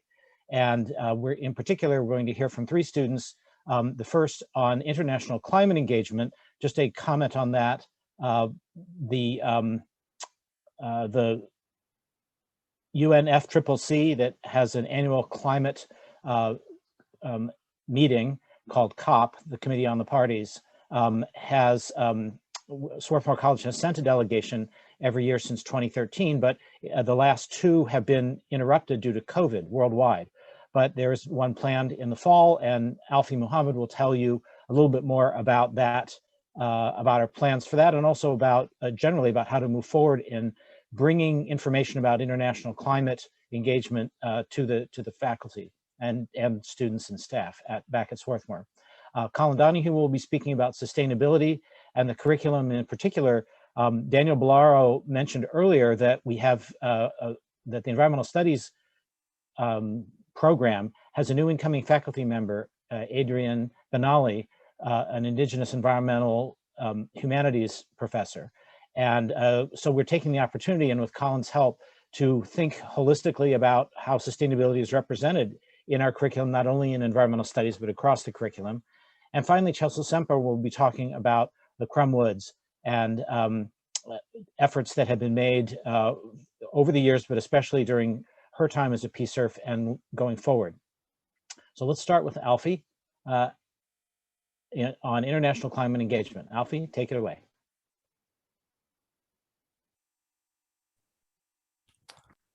Thank you, Carr. So hi, everyone. Thank you for being here today. My name is Alfie Muhammad. I use he, him pronouns. I'm majoring in environmental studies with minors in computer science and Arabic. And my PSRF project is on international climate engagement. Even though international climate engagement is global, through my project, I was able to find my relationship to it. So in this presentation, I invite everyone to think about your role in it as well. To be quite honest, I wasn't really familiar with what international climate engagement was in the beginning. I understood that there's an international climate conference titled COP, but what was my role in this? Where do I fit in? I thought back to before me, to my parents and my ancestry. My family is from Aceh, Indonesia, a village of farmers. And I recognize that places like Indonesia are facing realities of climate change at an exacerbated rate compared to what we experience in the US. So from this, I recognize that COP is a place where climate policy can be discussed internationally to include developing nations like Indonesia and their discussions to mitigate climate change. Essentially, the symposium titled United Nations Framework Convention on Climate Change, Conference of the Parties, or UNFCCC COP, is a conference where nations of the world come together to develop international climate policy with the aims of mitigating climate change. This has led to important international treaties like the Paris Agreement, but where does Swarthmore fit in? In 2013, Christiana Figueres, class of 1979, was a UNFCCC COP executive secretary at the time. And through her, we were able to get badges ever since. The Swarthmore delegation attends a conference with an observer status, meaning we are allowed to attend events but not implement any climate policy. This program exists at Swarthmore to provide enrichment for students' engagement and interest, with international climate regimes, pushing for engaged scholarship that is so important to the Swarthmore education. Although to start my project, I had to myself understand what were the underlying issues with our current COP delegation. To begin my baseline research, I engaged with community resources to formulate my own research questions. I interviewed professors like Chris Graves and Jennifer Peck, who have taught the COP course previously. I interviewed Erica Estresa, class of 2019, about her report and recommendations she provided to the college. And I read scholarly articles from our community, like Professor Asha Kaya's piece on COP21. With all the information I learned, I was able to formulate research questions to understand my goals with my project. Next slide, please, Terrence. I had to understand the range of problems that existed with the program and was able to lead my project with these 3 questions in mind. Should we go to COP? If we do participate in COP, how do we sustain it? And how do we make the experience and what we learn at COP more useful to the broader Swarthmore community? And with these questions, I was able to formulate my outcomes. I had 3 outcomes I was able to accomplish this year. I was able to introduce plans to redevelop the curriculum, establish college partnerships to enhance our resources, and host group facilitations to ensure discussion among the broader Swarthmore community to bring about longevity for the program. So starting with redeveloping the curriculum, I was able to propose the 360 program. After my interview with Dr. Carol Hager at Bryn Mawr College, I was able to reevaluate of how to redevelop the COP curriculum. In this 360 program, students would take 3 courses in a semester from different subjects, tackling a broader umbrella theme, and in this case would be climate.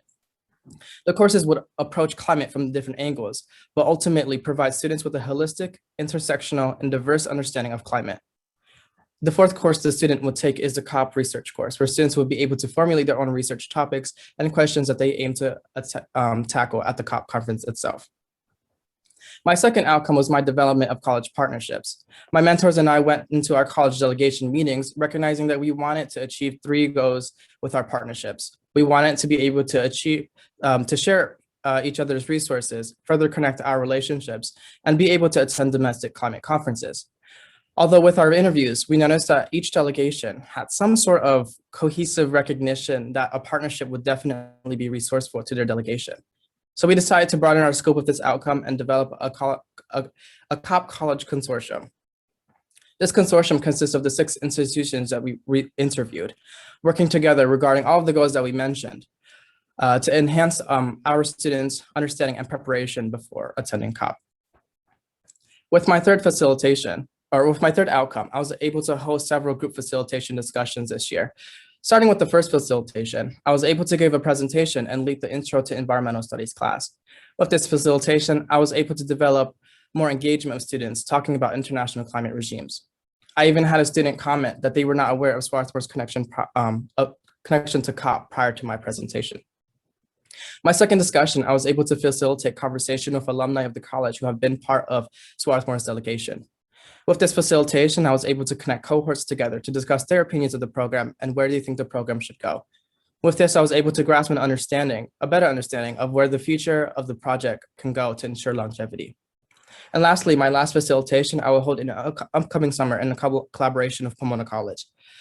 I will organize and monitor a panel with the alumni who have attended COP for students and Swarthmore. For students from Swarthmore and Pomona to ask questions about what international climate engagement looks like and their experiences at COP. But to get to the end of my 3 outcomes, my path was certainly not linear. There were various road bumps along the way before I came to this point. I had to adjust to the Zoom world and experience issues with schedule fluctuations. I had to adapt to technical difficulties, meaning with any issues that I had to encounter or deal with regarding my meetings or facilitations or any of my outcomes, I had to adapt my agenda right on the spot. I had to experience a changing of outcomes, like with my college partnerships. I was pushed to think more creatively and outside of the scope of my attention to essentially blossom larger and more impactful ideas. And lastly, my mental health was something that definitely impacted my project, if not the most. I constantly questioned my ability and my positionality. I questioned my connection to this project and whether I was the one who was capable of achieving it. But when I thought back to before me, to my parents and my ancestry in Indonesia, I revitalized my understanding of my relationship to the project and recognized that my project actually truly wouldn't be here where it is today without the road bumps along the way. And so I hope that throughout this presentation and in the future that everyone was able to think about how international climate engagement affects you, like it impacts me. But I couldn't be here without the people on my project to continuously uplift and support me. So thank you to my project mentor, to my teaching assistant, to my faculty advisor, and everyone on this page. Thank you.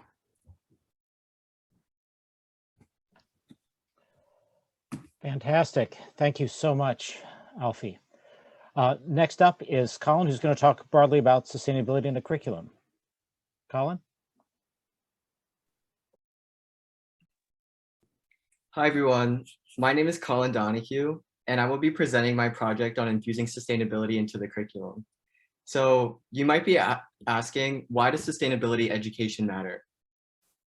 In a national survey conducted by the University of Chicago, 57% of American young adults feel afraid of climate change, and 43% feel hopeless. As a liberal arts institution that empowers all students to flourish and contribute to a better world, Swarthmore should make it a priority to prepare students to navigate the climate crisis.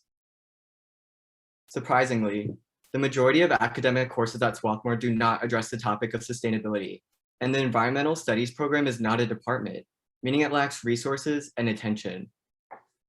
And that's where my project comes in.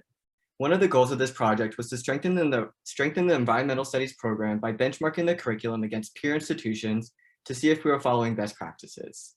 The second goal of the project was to pilot focus groups to measure the environmental knowledge of the student body. And the third goal was to identify institutional strategies to infuse topics of sustainability across more departments and programs. The goal of benchmarking the curriculum was twofold: compare Swarthmore's environmental studies program to other peer liberal arts institutions, and to compare the institution's performance as a whole. In every conversation I had about benchmarking, I was reminded to ensure that Pomona, Williams, and Amherst were at the top of that list. There was a general consensus that these top-tier liberal arts institutions are doing better, and we need to learn from them. Here's a table summarizing information from 13 peer institutions that were chosen from the project board. Looking at the columns, it is clear Swarthmore is generally on par with their major requirements. All institutions generally had an intro course, a focus track, a capstone, and a similar spread of classes between social science, humanities, and natural science. In addition, they all had an average of 11 credits.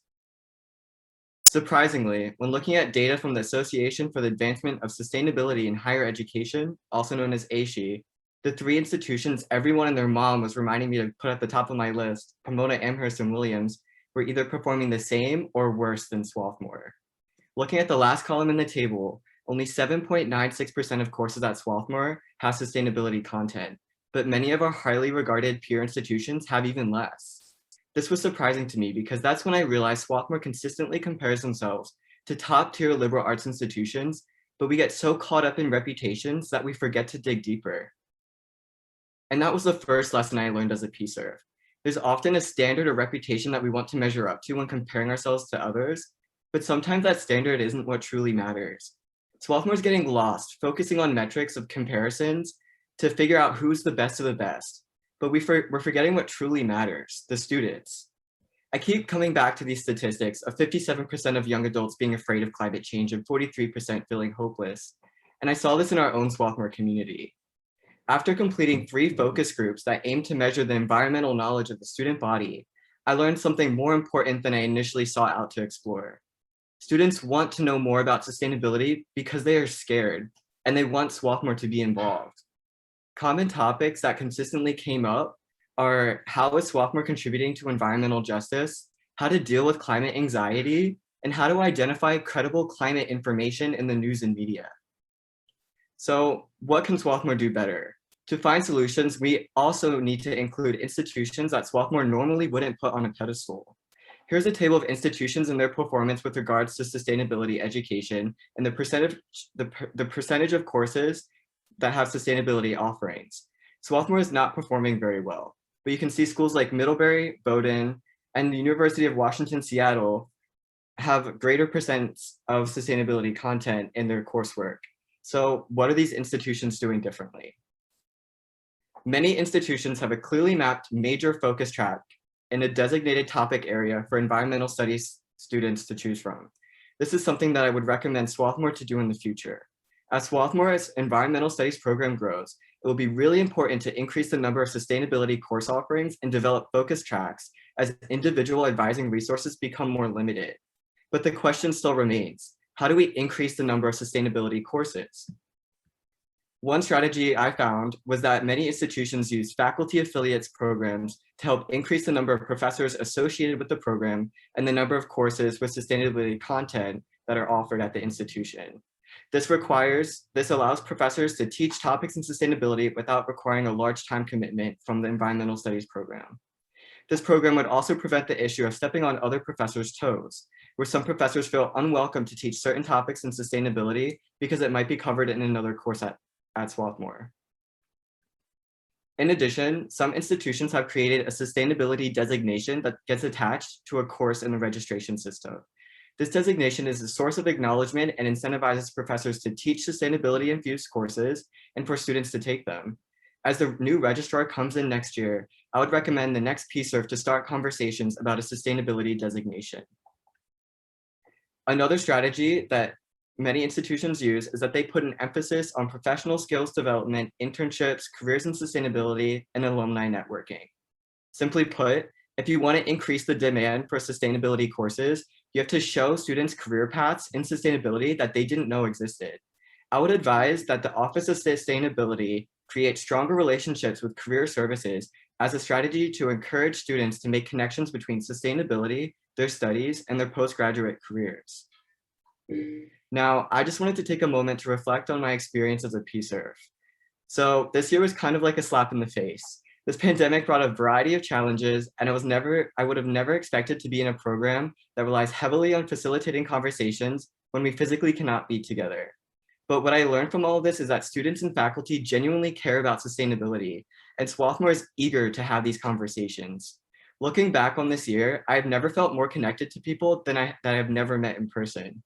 I want to thank my project mentor, Car Everbach, and project board members, Aurora, Joy, Betsy Bolton, Jason Martin, and James Padigliani, in addition to the teaching team and everyone that engaged with my project for helping move these conversations forward. Thank you.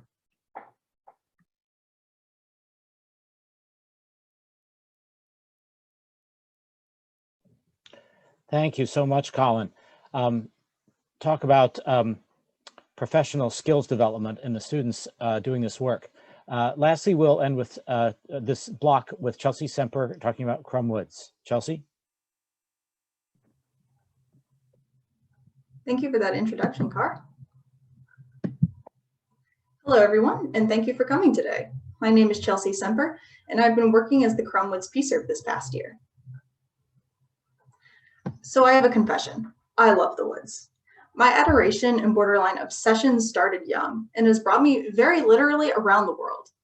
My interest in forests has pushed me to major in biology at Swarthmore, conduct ecological research in the Blue Ridge Mountains of Virginia, study abroad in the tropical rainforests of Australia, and partake in land conservation efforts in central Michigan. Most recently, however, this passion for natural spaces has brought me to work in Swarthmore's beautiful Crum Woods.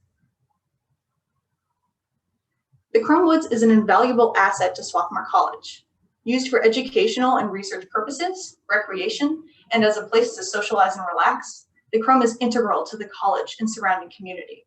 More importantly, the CRUM is home to a plethora of plant and animal species whose existence is reliant on the health of the woods. So this is a pretty shocking image, right? Yet this upsetting picture of deforestation and destruction is actually the CRUM woods. Running like a scar down the middle of the woods, there is a sewer line which underwent a replacement in 2011. During that time, the land experienced extensive disruption and countless trees were cut down. Despite the extent of this damage, minimal work has been conducted to repair this part of the CRUM.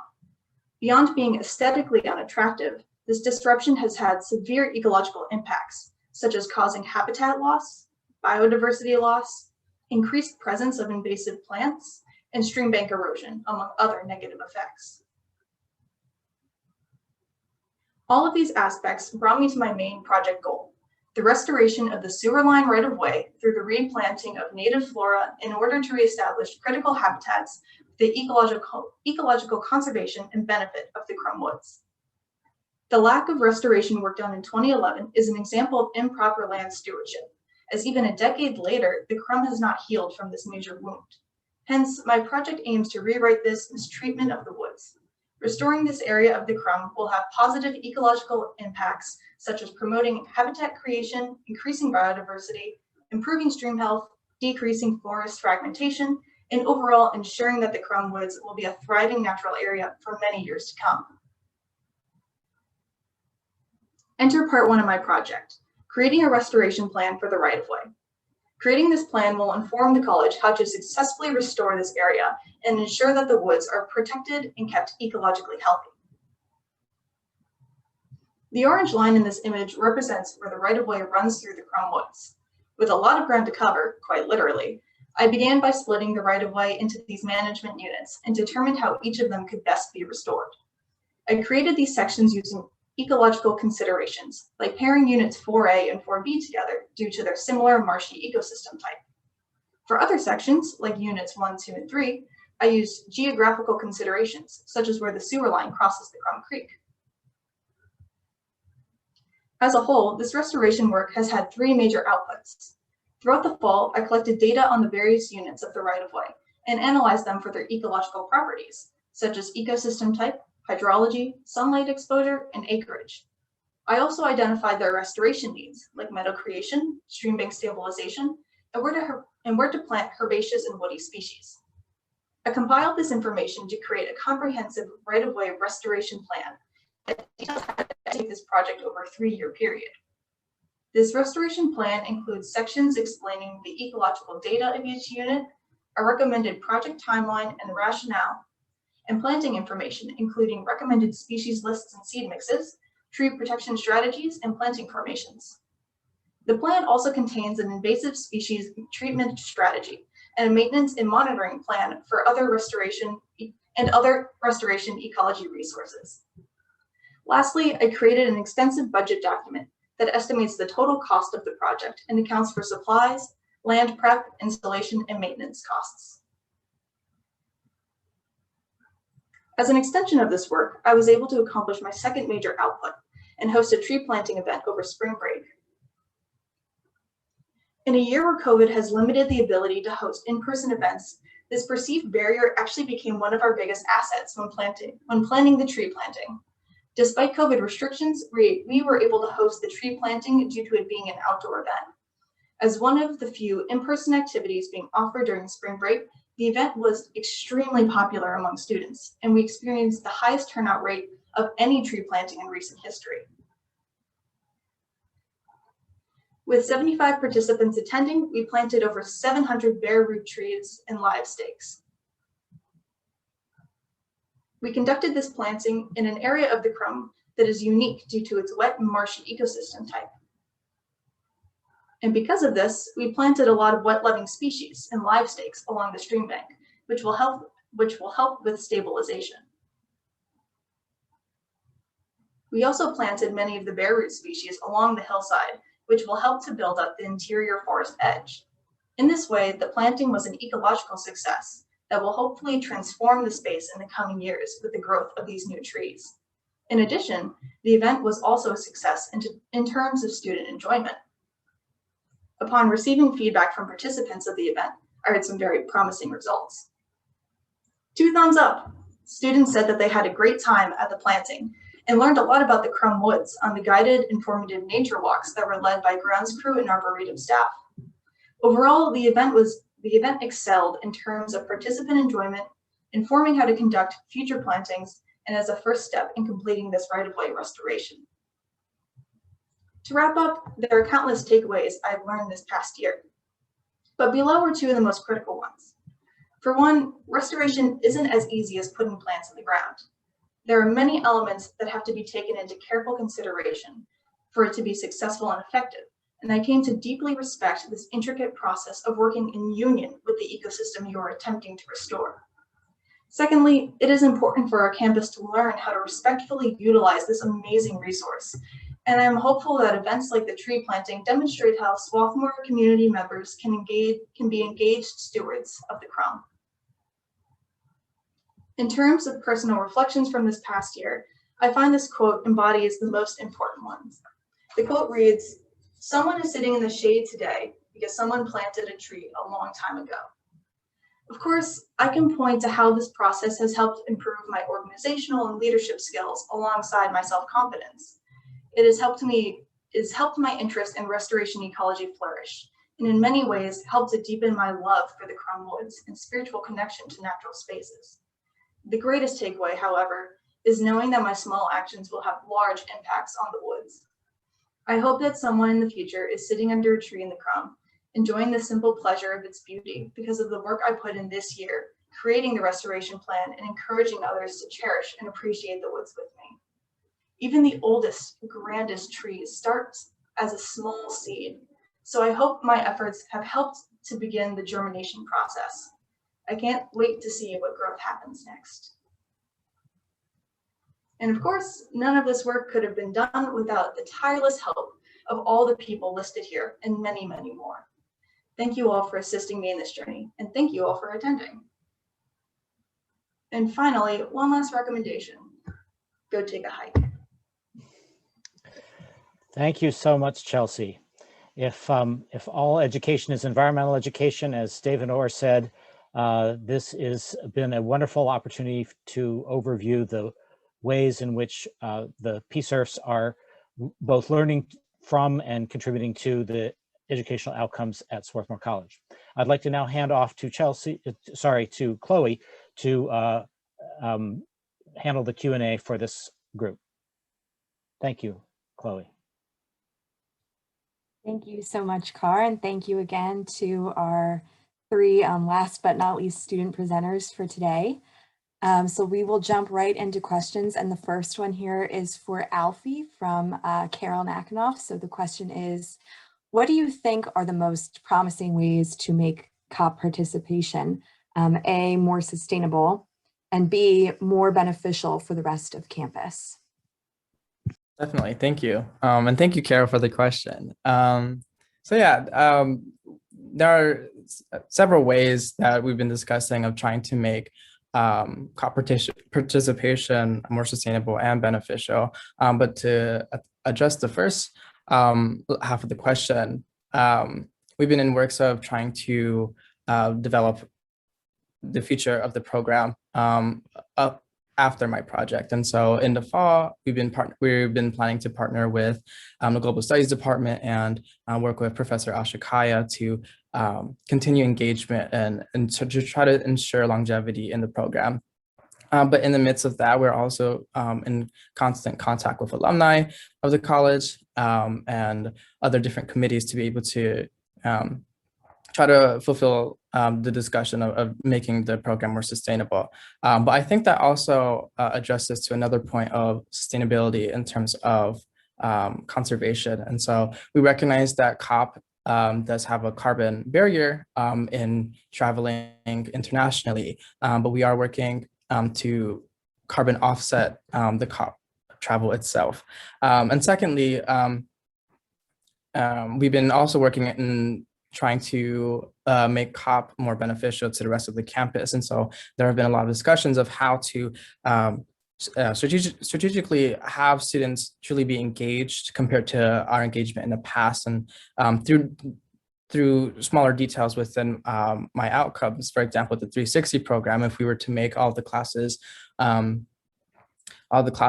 classes, students can engage in this work from various backgrounds and be able to ensure longevity in that way. Students from all different classes are able to engage and present to the larger community to engage in that, but also just like having discussions with like in the Intro to Environmental Studies class and through other facilitations, the COP participation.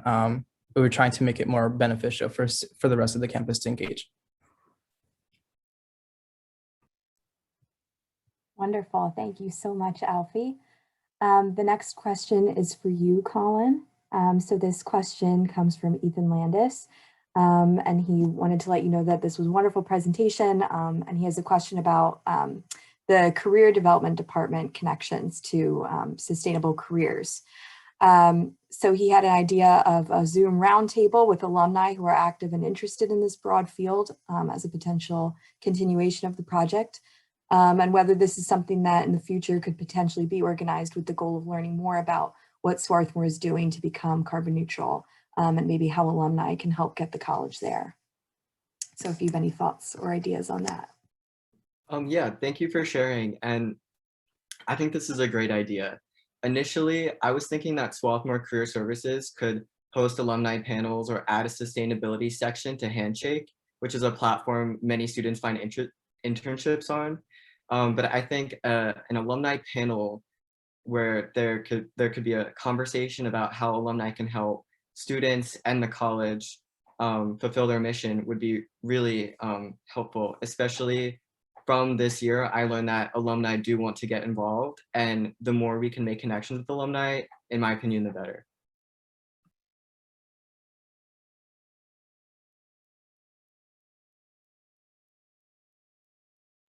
You're muted, Chloe. Sorry. Thank you.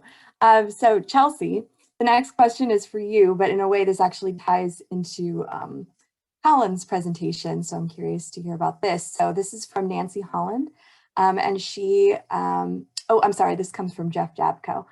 So Jeff wants to know how you think it would be best to include the Crum Woods into student curriculum.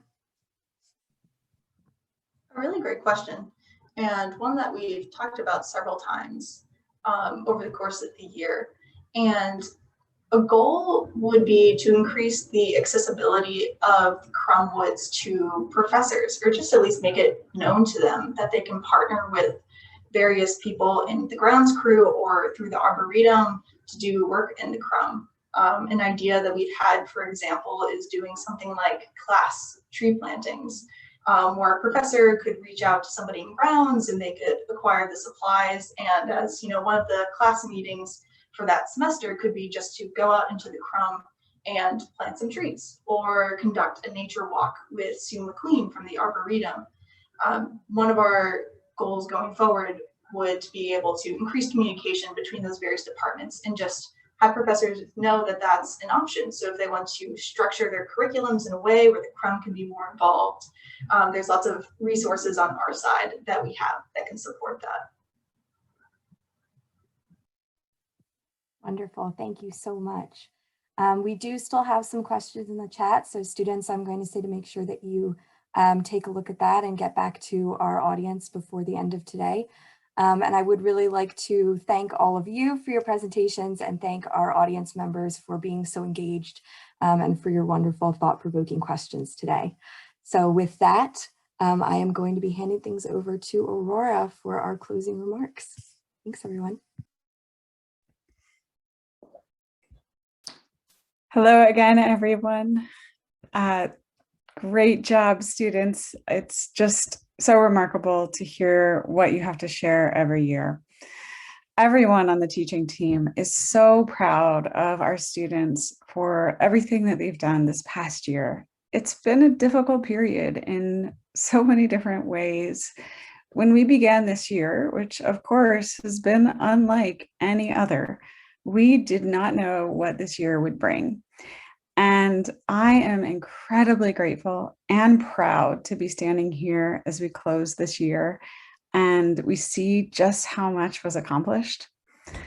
I am inspired by the students' resilience, their enthusiasm, and just how much growth we've seen throughout this year.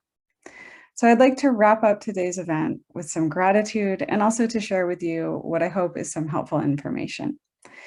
If you're interested in learning more about the PSRF work that happened this year, stay tuned because we'll be publishing our annual report on our sustainability website, and we'll also share it with everyone who registered for the event this year. I want to give a special shout out to our sustainability sages. These are alumni and sometimes friends of the college that connect and support our students throughout the year on their projects. And a special thank you to Heather Repenning and Peter Jaquette, our two Sustainability Sage co-coordinators, for their work this year organizing the program. There are many more people to thank and acknowledge, more even than are represented on this slide, including all of you who showed up today to support our students. But I would be remiss to not highlight the incredible efforts put forth by the project mentors, project board members, and faculty advisors who worked closely with our students on their projects. PSRF would not be possible without your hard work and support. So thank you all so very much. And of course, thank you to the entire teaching team, Terrence Zhao and Chloe Klaus, Elizabeth Drake, and Car Everbach. And I'd like to extend a very special thank you to Professor Joy Charlton for her exceptional work supporting PSRF over the past 5 years as you retire this year. You will be missed, though we do expect that you will continue to be part of the PSRF family. If you have any remaining questions or comments, we would love to hear them, as well as get your specific feedback on today's event. To that end, we've prepared a very brief survey that we're going to post in the chat, so you can link to it. We'd love for you to do it right now. We'll also send it out in an email to everyone who registered. And we'd really appreciate it if you could take a moment to fill that out and share your thoughts with us. And don't hesitate if you had a question that you didn't get answered. Some of you had some questions that seemed like more general sustainability questions, and we'd love to engage with you on those questions. So feel free to reach out to sustainability@swarthmore.edu. And thank you again, students, both for your presentations and more importantly, for your incredible contributions throughout this year. And good luck with finals. I hope everyone has a great rest of your day and your week. And thank you all so much for being here. Goodbye.